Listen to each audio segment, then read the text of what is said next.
नमस्कार, स्वागत है आपका इंडिया डेली पर। आपके साथ मैं हूं मीनाक्षी रजत। आज हम बात करेंगे दिन भर की 4 बड़ी खबरों की और उनके बारे में आपको विस्तार से बताएंगे।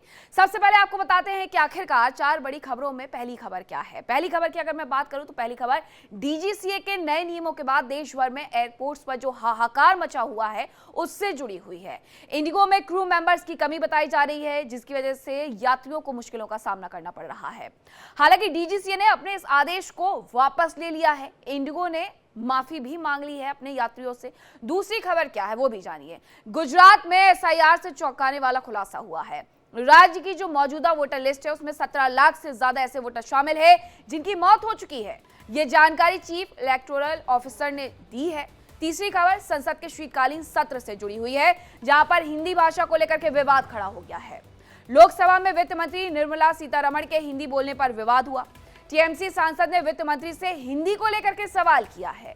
तो चौथी और आखिरी खबर में हम बात करेंगे आरबीआई के रेपो रेट में जो बड़ा बदलाव किया गया है आरबीआई की तरफ से, उसे लेकर के 0.25% की जो कटौती है वो कर दी गई है और आने वाले दिनों में लोन सस्ते होने की उम्मीद जताई जा रही है। मौजूदा दिनों की बात करूं तो ईएमआई भी घट जाएगी, ये जानकारी है। आरबीआई ने रेपो रेट को 0.25% घटा करके 5.25% कर दिया है। तो बुलेटिन की शुरुआत सबसे पहले एक ऐसी जानकारी के साथ करते हैं जहां दर्शकों के लिए ये बेहद अहम हो जाती है, क्योंकि इंडिगो संकट के बीच डीजीसीए ने बड़ा फैसला ले लिया है। डीजीसीए ने बड़ा फैसला लेते हुए अपने आदेश को वापस ले लिया है। क्रू मेंबर्स के वीकली रेस्ट वाला जो फैसला था उसे वापस लिया गया है। डीजीसीए ने वापस ली एफडीटीएल नॉर्म्स, यानी कि जो टाइम लिमिटेशन से जुड़े हुए नॉर्म्स थे, फ्लाइंग से जुड़े हुए, उसे वापस लिया है। देश भर के एयरपोर्ट्स पर इसके बाद अफरा तफरी मच गई थी। सबसे ज्यादा असर अगर किसी एयरलाइन पर देखने को मिला तो इंडिगो पर देखने को मिला। आज के ही दिन की अगर बात करूं तो आज के दिन ही 1300 से ज्यादा फ्लाइट्स कैंसिल कर दी गई इंडिगो की तरफ से, जिसमें दिल्ली एयरपोर्ट से जितनी भी उड़ानें थी, घरेलू उड़ानें, उन्हें रद्द कर दिया गया रात 12 बजे तक के लिए। तो चेन्नई एयरपोर्ट में भी यही देखने को मिला कि वहां पर भी फ्लाइट्स को पूरी तरीके से रद्द कर दिया गया था। एक और जानकारी आ रही है वो भी जान लीजिए। क्रू मेंबर्स की कमी पर इंडिगो का बयान आया है। इंडिगो ने कहा कि हमें सच में खेद है, हम इसका ध्यान रखेंगे। इंडिगो की तरफ से कल भी ये बात कही गई थी, उनकी तरफ से कहा गया था कि जल्द ही हम इसमें सुधार करेंगे, 48 घंटे के भीतर सुधार कर लेंगे। लेकिन डीजीसीए से जब बातचीत हुई तो पता चला कि ये 10 फरवरी तक स्थिति ऐसे ही रहने वाली है और यही वजह रही कि डीजीसीए ने तुरंत अपना फैसला वापस लिया और जो फैसला पुराना था उसे कहा गया कि प्रभावी रूप से आप अभी के अभी इसे लागू कर दीजिए। नागरिक उड्डयन मंत्री राम नायडू ने बात की देश के गृह मंत्री से, उन्हें इसके बारे में जानकारी दी और इसके बाद ये बड़ा फैसला लिया गया। और चलिए अब आपको देश भर के 6 बड़े एयरपोर्ट की तस्वीरें दिखाते हैं कि कैसे यात्रियों को वहां पर मुश्किलों का सामना करना पड़ रहा है। तस्वीर 1 जो आप देख रहे हैं, दिल्ली एयरपोर्ट पर सभी फ्लाइट्स रद्द कर दी जाती है। दूसरी तस्वीर में आप समझिए, इंडिगो को लेकर के जो फ्लाइट संख्या है उसके सामने या तो विलंबित लिख दिया गया है या रद्द लिख दिया गया है। टर्मिनल के अंदर की तस्वीरें भी देखिए, यात्री लाइनों में लगे हुए हैं, कतारों में लगे हुए हैं, अपनी फ्लाइट के बारे में जानना चाह रहे हैं, लेकिन आलम यह है कि उन्हें इसके बारे में जानकारी देने के लिए तक क्रू मेंबर वहां पर मौजूद नहीं है। देश के अलग अलग हिस्सों से ऐसी ही तस्वीरें सामने आई हैं, हवाई अड्डों से ऐसी तस्वीरें सामने आई हैं जो ये बता रही हैं कि इंडिगो की नाकामी की वजह से यात्रियों को किस तरीके से परेशानियों का सामना करना पड़ा है। डीजीसीए की तरफ से जब अपना फैसला वापस लिया गया है तो माना यह जा रहा है कि कल से शायद जो व्यवस्था है वो सुचारू रूप से चल सके। और डीजीसीए ने अपने नियम को वापस लेने के साथ साथ ये भी बता दिया है कि जल्द से जल्द इस नियम को लागू किया जाएगा। इसलिए अगर किसी के पास क्रू मेंबर्स नहीं, स्टाफ की कमी है, तो वो जल्दी से जल्दी उसे भर्ती करे। लेकिन ये तस्वीरें ये बता रही हैं कि आखिरकार कितनी बड़ी परेशानी का जो सामना है वो हवाई अड्डों पर यात्रियों को करना पड़ा है। दिल्ली एयरपोर्ट से हमारे साथ पंकज जुड़ाए जुड़ गए हैं, रमन सैनी हमारे साथ जम्मू से जुड़ गए हैं। बात अगर मैं दिल्ली एयरपोर्ट की करूं पंकज, सबसे पहले तो वहां पर यह बताया गया था कि घरेलू उड़ानें रात 12 बजे तक के लिए इंडिगो की बंद कर दी गई है। डीजीसीए ने अपना नियम वापस लिया है, क्या थोड़ा बहुत बदलाव किसी फ्लाइट को लेकर के अब दिल्ली एयरपोर्ट पर? बिल्कुल मीनाक्षी, अभी आईजीआई एयरपोर्ट पे ही मैं मौजूद हूँ, लेकिन यहाँ पर जो स्थिति है मैं दिखाना चाहूँगा। सबसे पहले आप कैमरे में देखिए यहाँ आमतौर पर देखा जाता है खाली रहती है, लेकिन ये पैसेंजर जो बैठे हैं ये परेशान हैं क्योंकि इनका जो है फ़्लाइट रद्द हो चुकी है। कई ऐसे लोग हैं कि यहाँ से अहमदाबाद जाना था, अहमदाबाद से दुबई जाना था। ये स्थिति है कि अभी भी इनको कोई ठोस मैसेज नहीं मिला है, क्योंकि कैंसिल का तो इनको मैसेज यहाँ पर मिल गया, लेकिन इनको एक नंबर दिया गया है। नंबर पर अगर ये लोग कॉल करें तो बात नहीं हो पा रही है। मैं बात करना चाहूँगा, अपने सहयोगी के माध्यम दिखाऊँगा। सबसे पहले देखिए सर, कहाँ जाना था आपको? मुझे यहाँ से अहमदाबाद जाना था, वहाँ से मेरी दुबई फ़्लाइट थी। अच्छा, अभी यहाँ कितने बजे पहुँचे और कब आपको पता चला कि आपकी फ़्लाइट जो है कैंसिल है? मैं एक से पहले यहाँ आ गया था और उसके बाद से मुझे तो पहले 2-3 काउंटर पे जाना पड़ा। वो उस गेट से जाइए, उस गेट से जाइए। मैं वहाँ जाने के बाद पता चला कि ऑफिस में जाके मिलिए। ऑफिस में आया, मैं पूछ रहा हूँ तो बता नहीं रहे थे लोग, डायरेक्ट लिख दे रहे थे लोग रिफ़ंड। मैं बोला सर कोई मतलब ये कर दीजिए ताकि, तो बोला 3 दिन तक कोई फ़्लाइट नहीं है। हमने चौथा दिन मेरा फ़्लाइट का टिकट दे दीजिए। बोला नहीं, आप जो करना है वो ऑफिस में जाके कीजिए, ये नंबर लीजिए। इस कौन सा नंबर दिए हैं थोड़ा दिखाइएगा, और टिकट पे उन्होंने क्या लिख करके दिया, आपको क्या मैसेज दिया अंदर? क्या आप लोगों की जो कर्मचारी सही से बात नहीं कर रहे? सही से बात भी नहीं कर रहे हैं। ये लिख के दिए हैं, ये नंबर है। देखिए मीनाक्षी, ये साफ तौर पर लिखा हुआ है, यहाँ पर एक नंबर इनको दिया गया है 0124624538 इस नंबर पर इन्होंने कॉल किया, लेकिन कॉल पे कोई ना उठा रहा, ना बात हो पा रही है। यहाँ पर एक और कुछ यहाँ पे लिखा हुआ है तमाम। ये देखिए टिकट है, ईमेल आईडी है, ईमेल आईडी पे आपको मैसेज मिलेगा और इसको आप फॉलो करिए। लेकिन फिर भी कितने लोग थे आपके परिवार से? हम लोग 4 लोग थे। तो आप यहाँ से वापस जा रहे हैं? हाँ, वापस जा रहे हैं। अब क्या करेंगे जब ये लोग कोई रिस्पॉन्स ही नहीं दे रहे हैं लोग। हाँ। तो फिर अब अगला टिकट का ये करेंगे लोग। अब दूसरे टिकट से दोबारा जाएंगे? दोबारा यहाँ जाएंगे से अहमदाबाद, अहमदाबाद से दुबई। दुबई। देखिए यहाँ से अहमदाबाद और अहमदाबाद से दुबई। और भी मैं बात करूँगा। देखिए यहाँ पर कई यात्री हैं। आप लोगों को कहाँ जाना था? मुझे तो अलखैमा जाना था। अलकायमा। तो कब से इंतजार कर रहे हैं एयरपोर्ट पे आप यहाँ? मैं तो 12 बजे से यहाँ इंतजार कर रहा हूँ। कब आपको मैसेज मिला कि आपकी फ़्लाइट रद्द है? क्या यहाँ पे आके पता चला है कि फ़्लाइट डिले है। जाके अंदर बात किया कि रिस्केड्यूल करके बता दे कुछ भी, तो एक तो वहाँ पे भीड़ इतनी थी और सुनने को कोई राज़ी नहीं था। फिर जाके उन्होंने बोला कि स्केड्यूल करने के लिए, तो उस पर भी नहीं कहने, सिर्फ रिफ़ंड होगा। रिफ़ंड करके, और वहाँ पे एक बंदी थी जिसको 11 दिन हो गए, उसका लगेज आया ही नहीं है। वो बेहद एम्स्टर्डम गंभीर स्थिति है पंकज, ये बेहद गंभीर स्थिति है कि एक तो यात्रियों को परेशानी हो रही है, फ्लाइट स्टेटस को लेकर के कोई जानकारी नहीं मिल रही है, जो क्रू मौजूद है वो भी कोई जवाब देने में सक्षम नहीं है। बात अगर जम्मू एयरपोर्ट की करूं रमन सैनी, तो वहां पर किस तरीके के हालात बने हुए हैं? क्या वहां पर भी यात्रियों को इसी तरीके से परेशानियों का सामना करना पड़ रहा है? देखिए, निश्चित रूप में मीनाक्षी, जिस तरीके से जम्मू की अगर हम बात करें तो जम्मू में करीबन हर दिन 18 फ्लाइटें यहाँ से ऑपरेट होती हैं और 12 फ्लाइटें सिर्फ और सिर्फ जो है वो इंडिगो एयरलाइंस की, 11 फ्लाइटें जो हैं वो इंडिगो एयरलाइंस की जो है वो यहाँ से ऑपरेट होती हैं। और सारी की सारी 11 फ्लाइटें जो हैं वो आज कैंसिल कर दी गई हैं। ना केवल आज की फ्लाइटें कैंसिल कर दी हैं, बल्कि आने वाले 2 दिनों की फ्लाइटें भी जो है वो कैंसिल बताई जा रही है। यहाँ पर आप देख सकते हैं कि इंडिगो का जो विंडो है, यहाँ पर बहुत सारे लोग आ रहे हैं, उनसे पूछताछ कर रहे हैं, और साथ साथ में ये एक जो है वो कस्टमर केयर नंबर दिया गया है ताकि कैंसिलेशन और रिफंड कराना हो तो यहाँ पर आकर अपना कैंसिलेशन करा सकते हैं। यहाँ पर हमारे साथ कुछ लोग भी मौजूद हैं जो यहाँ पर आए थे। कहाँ, क्या नाम है आपका और कहाँ? मेरा नाम शाजेब है। मैं लखनऊ से श्रीनगर ट्रैवल किया। आज का मेरा रिटर्न था। इंडिगो फ्लाइट से? इंडिगो, सेम फ्लाइट से। इंडिगो से ही मेरा अप भी था और आई मीन अराइवल था, डिपार्चर भी अभी से। क्या बताया जा रहा है? क्यों? रीज़न कुछ भी नहीं बताया जा रहा है, बस ये कहा जा रहा है कि यहाँ से ऑपरेट नहीं हो रही है और 2 दिन ऑपरेट नहीं होगी। उसका अल्टरनेट कोई ऑप्शन भी नहीं दिया जा रहा है। मेरी फ़्लाइट एक्चुअली श्रीनगर से थी। श्रीनगर मॉर्निंग में मुझे मैसेज रिसीव हुआ अराउंड 8:30 और 9। मेरी फ़्लाइट थी 3:25 की। मैंने कस्टमर केयर को कांटेक्ट किया, सारे प्लान्स अपने कैंसिल किए। उन्होंने बोला ठीक है, अल्टरनेट ऑप्शन मैं आपको दे सकती हूँ जम्मू से। मैं वहाँ से सारे एक्सपेंसेस करके जम्मू आया। यहाँ आने पे पता चल रहा है कि ये भी कैंसिल्ड है और यहाँ पे भी कोई रीज़न नहीं दिया जा रहा मुझे। अगर मुझे पहले ही ये रीज़न दिया गया होता कि ऑपरेट नहीं होगी या ऐसा कुछ भी, तो मैं कुछ अरेंज कर सकता था या वहीं पे स्टे। अब यहाँ पे आके it feels like I am nowhere. मैं कहाँ जाऊँ, कोई ऑप्शन नहीं है। इनसे मैं इंडिगो के काउंटर पे आके बोल रहा हूँ, उन्होंने कोई रीज़न मुझे अभी तक नहीं दिया है।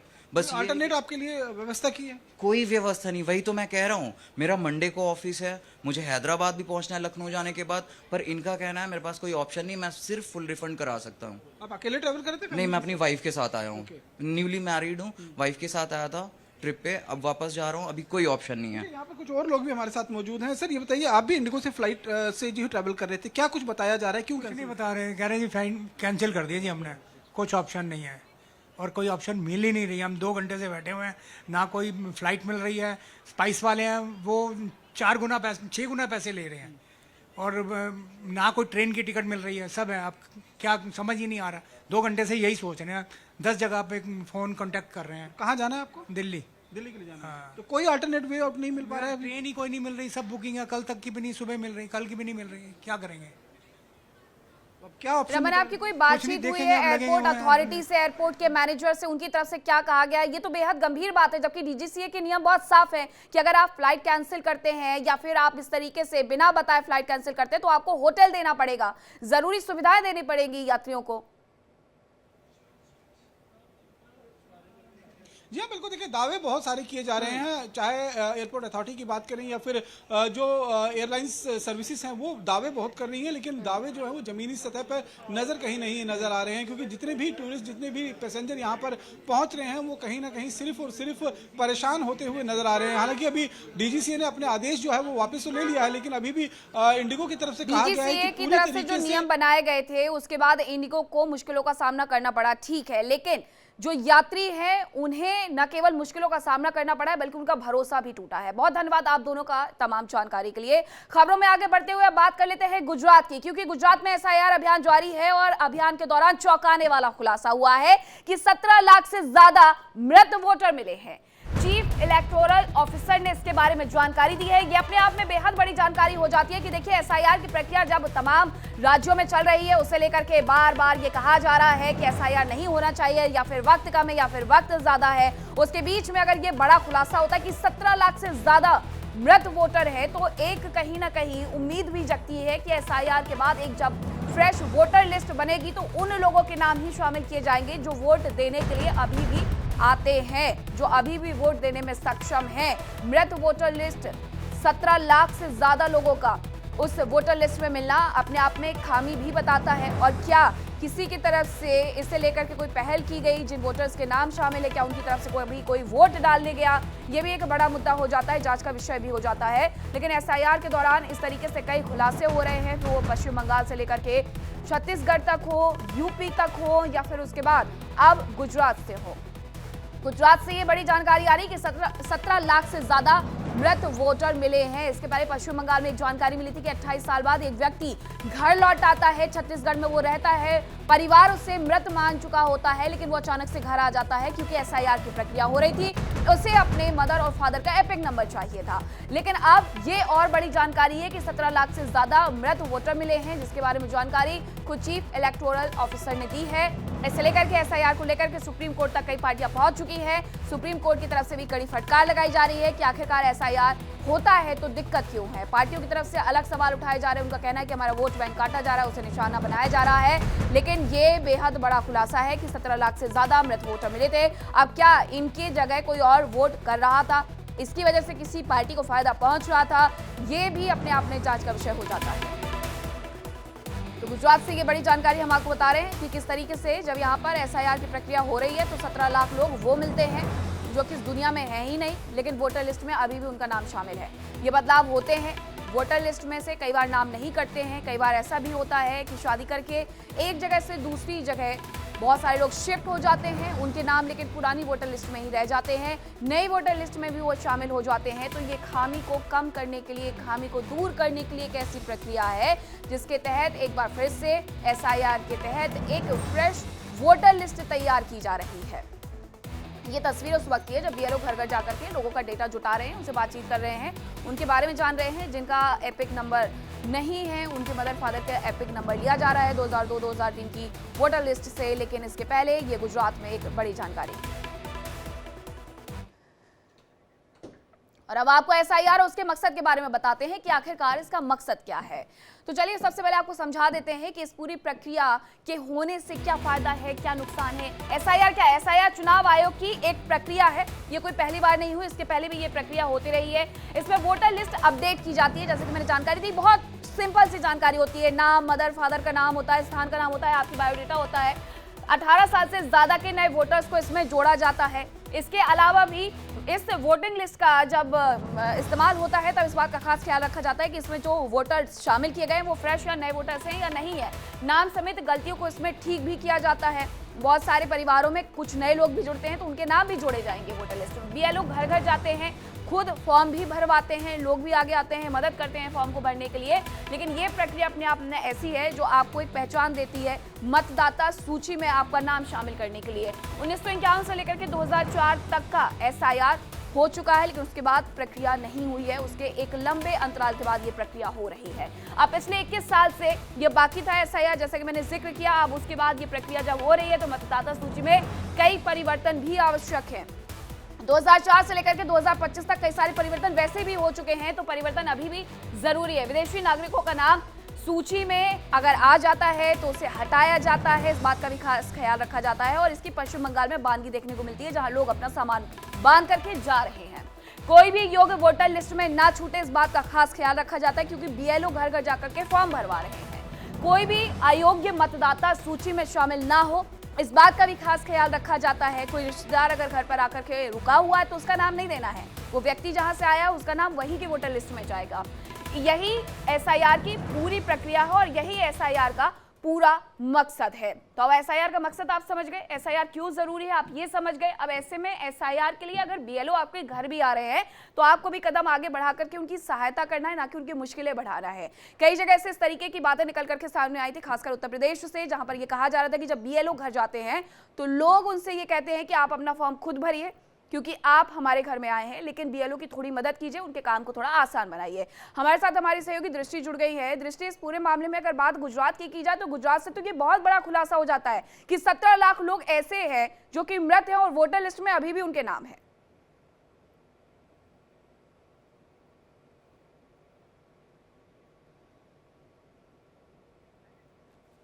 तो दृष्टि से हम जुड़ने का प्रयास करेंगे, लेकिन ये बड़ी और अहम जानकारी है कि जब एसआईआर की प्रक्रिया हो रही है तो किस तरीके से एक बड़ा खुलासा गुजरात को लेकर के हुआ है कि गुजरात में 17 लाख लोग ऐसे हैं जो मृत हैं, लेकिन अभी भी उनका नाम वोटर लिस्ट में शुमार है। तो एसआईआर अभियान में ये चौंकाने वाला खुलासा हुआ है। एसआईआर की जो प्रक्रिया है वो अभी तक 12 स्टेट में शुरू कर दी गई है। उन जगहों पर ये एसआईआर की प्रक्रिया चल रही है जहां पर 2026 में आने वाले वक्त में विधानसभा के चुनाव होने वाले हैं। इसके कई चरण होने वाले हैं और पहले चरण के तहत जो ये प्रक्रिया है शुरू कर दी गई है। दृष्टि का एक बार फिर से रुख कर लेते हैं। दृष्टि, बड़ा खुलासा है कि गुजरात में 17 लाख लोग ऐसे मिले हैं जो मृत है, लेकिन वोटर लिस्ट में अभी भी उनके नाम है।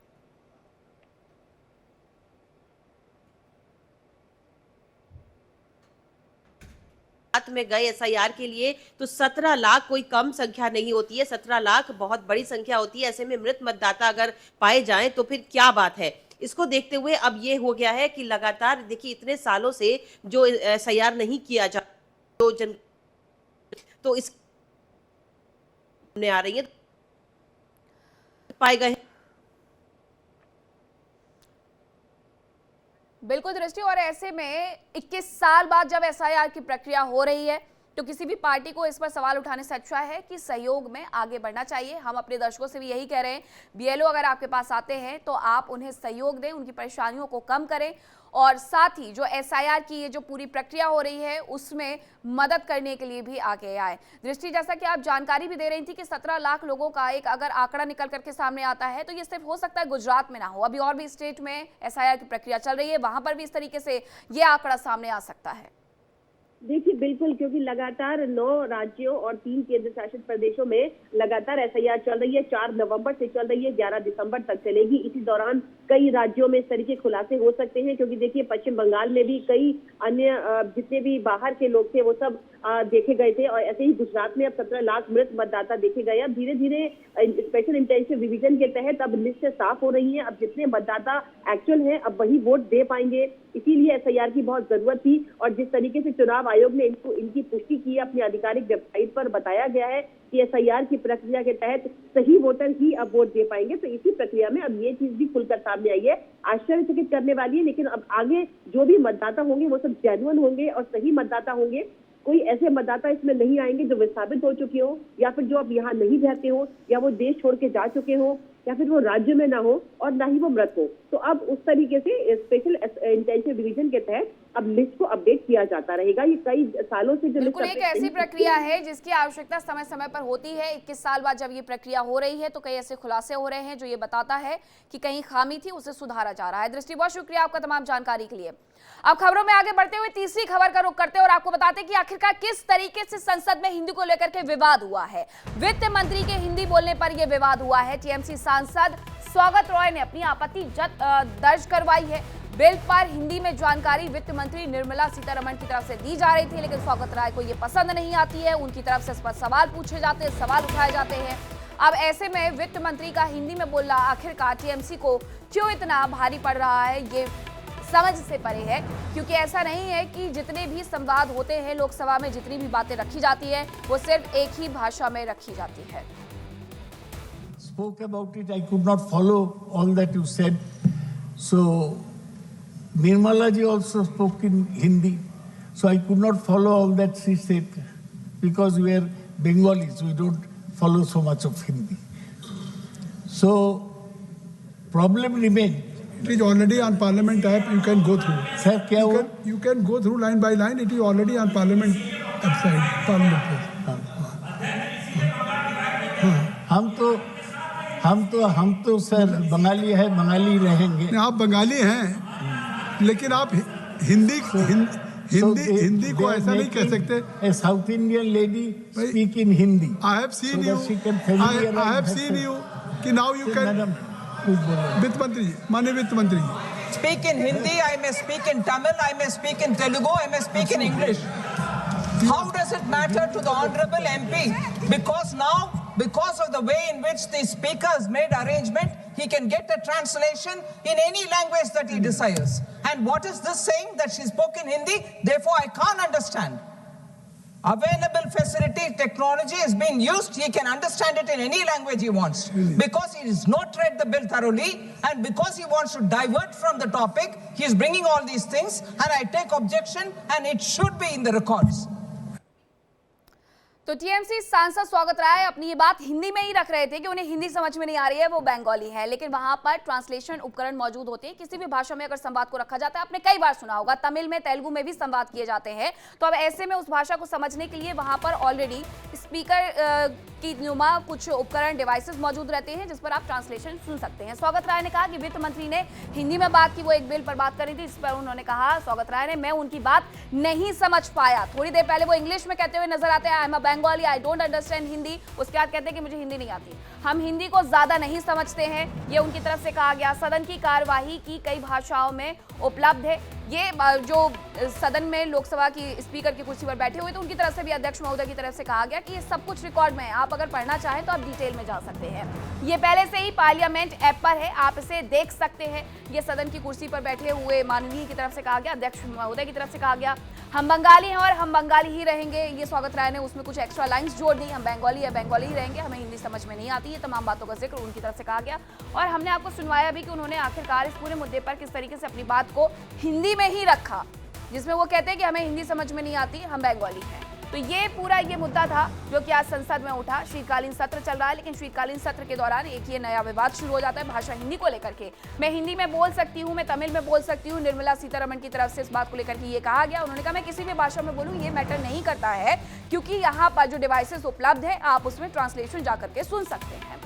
ये तमिल में भी बोल सकती हूँ। ये तमाम बातों का जिक्र वित्त मंत्री निर्मला सीतारमण की तरफ से किया गया। उन्होंने कहा मैं तेलुगु में बोल सकती हूँ, मैं इंग्लिश में बोल सकती हूँ, मैं हिंदी में बोल सकती हूँ, मैं किसी भी भाषा में बोल सकती हूँ, ये बिल्कुल भी मैटर नहीं करता है। माननीय सदस्य को इससे क्या फर्क पड़ता है, ये सवाल भी उनकी तरफ से पूछा गया है। अदृष्टि, जरा एक बात बताइए कि जब स्वागत राय ये कहते हैं कि उन्हें हिंदी समझ में नहीं आती, तो शुरुआत की लाइन तो वो इंग्लिश में बोलते हैं, उसके बाद फिर से हिंदी में ही ये कह देते हैं कि मुझे हिंदी समझ में नहीं आती। अब उनकी इस बात को ही कैसे समझा जाए? देखिए, बिल्कुल इसीलिए निर्मला सीतारमण ने खुद खड़े होकर कहा कि देखिए आप भाषा विवाद को जन्म दे रहे हैं, आप अपनी पर्टिकुलर बंगाली को जन्म दे रहे हैं, आप भाषा विवाद के चक्कर में मत पड़िए। देखिए यहाँ पर हर तरह की टेक्नोलॉजी है, आप हिंदी, अंग्रेजी, मराठी और अपनी किसी भी लैंग्वेज में चाहे उसको ट्रांसलेट करके सुन सकते हैं। मैं भले ही साउथ इंडियन हूँ, लेकिन मैं हिंदी, तेलुगु, तमिल सब में बोल सकती हूँ, इंग्लिश में भी बोल सकती हूँ। और आप तो खुद हिंदी बोल रहे हैं, तब आप कैसे ये क्या कह सकते हैं? तो इसी बात को लेकर के भाषा विवाद हुआ और इस समय स्पीकर के पद पर थी जगदम्बिका पाल और उन्होंने साफ कहा कि आप हिंदी को लेकर के ऐसा कैसे बोल सकते हैं। तो सौगत राय जो कि ऑल इंडिया तृणमूल कांग्रेस के सांसद हैं, उन्होंने इस तरीके से भाषा विवाद पर इस तरीके से टीका टिप्पणी की और निर्मला सीतारमण ने साफ कहा कि इसको रिकॉर्ड में रखा जाएगा और आधिकारिक तौर पे ये जो क्लिप आप बिल्कुल उनकी तरफ से ये मांग की गई कि इसे आप संसद की कार्यवाही में ही रखें, इसे हटाएं ना, ताकि आगे आने वाली जनरेशन को भी पता चले कि हिंदी की भाषा को लेकर के टीएमसी सांसद क्या सोचते हैं। बहुत शुक्रिया आपका तमाम जानकारी के लिए। और अब बात एक ऐसी खबर की कर लेते हैं जिसे सुन करके आप भी खुश हो जाएंगे, क्योंकि आरबीआई की तरफ से रेपो रेट को लेकर के बड़ा फैसला लिया गया है। रेपो रेट को लेकर के आरबीआई ने ब्याज दर में 0.25% कटौती कर दी है। मॉनिटरी पॉलिसी कमेटी की बैठक में यह बड़ा फैसला लिया गया है। आरबीआई गवर्नर संजय मल्होत्रा ने इसके बारे में जानकारी दी है। लोन सस्ते होंगे, मौजूदा भी ईएमआई घट जाएगी। हर 3 महीने में तिमाही में जो ये रेपो रेट है उसमें बदलाव होता है। इस बार रेपो रेट में कटौती की गई है, 0.25% की कटौती जरूर की गई है, लेकिन जो लोग होम लोन या किसी भी तरीके के ईएमआई भरते हैं उनकी पॉकेट पर ये बड़ा असर डालने वाला है। लोन भी सस्ते होंगे, ईएमआई भी घट जाएगी।